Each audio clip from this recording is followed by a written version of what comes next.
Well, we know a lot of us have been dealing with social isolation for, gosh, almost 2 months now. Right. And so improv group, the Theater of Public Policy, has set up this really fun idea. It's called Phone a Friend.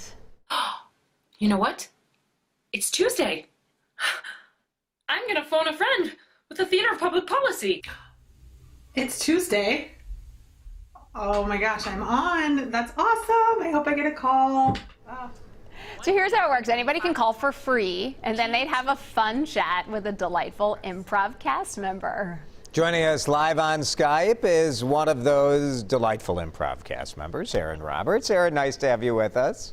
Thank you so much for having me. This is awesome. Erin, did this start just because you're incredibly lonely and wanted strangers to call you up? How did you know? Oh my Thought goodness, so. I haven't Yeah. left the room in months. The idea at first, when I first heard about this, I thought, I don't know. But the idea of calling up an improv actor and just like really having fun sounds fantastic.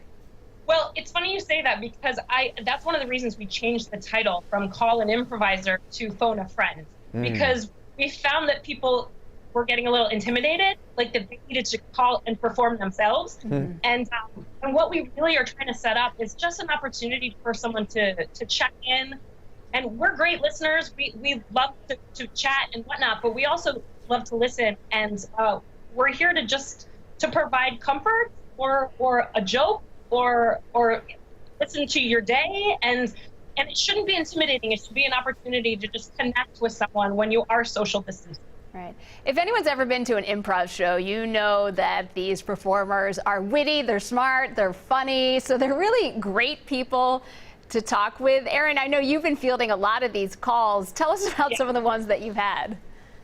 Well, I would say one of my most inspiring, I chatted with a nurse who's based in Mankato, and she commutes, she's still working, she commutes an hour and a half both ways to get to her job at the VA hospital.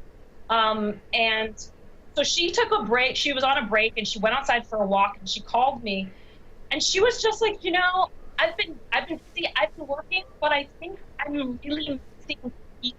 Like, she made sort of that connection. She's like, I'm really missing people. And so we had this awesome chat about podcasts she's listening to, about dealing with her 9-month-old who was born prematurely. She's also got a 13-year-old stepson. I'm like, you are a hero. Like, this is amazing.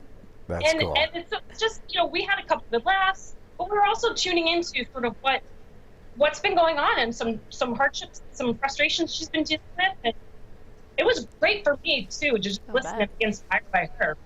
Erin, tell us about your improv group, the Theater of Public Policy. Sure. We also go by T2P2, which is a nice little way to remember.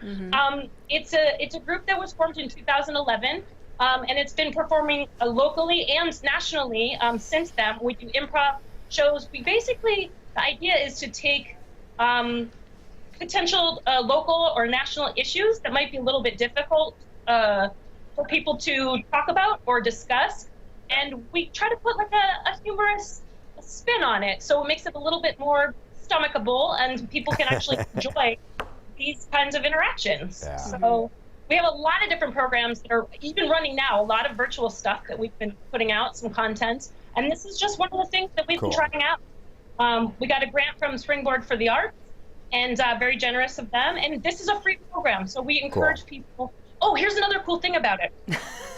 Erin, you've yes-anded this conversation too much. Our time is up.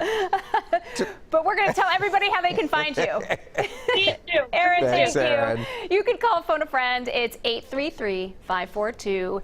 T2P2, like she mentioned. It's Tuesdays and Thursdays from 10 a.m. to noon. We're going to put that number on WCCO.com/links if you'd like to give it a try or learn all about the other things that Erin wanted to tell us before the interview was She will finish this conversation when you call her in 11 minutes. You call her up, it'll all be good.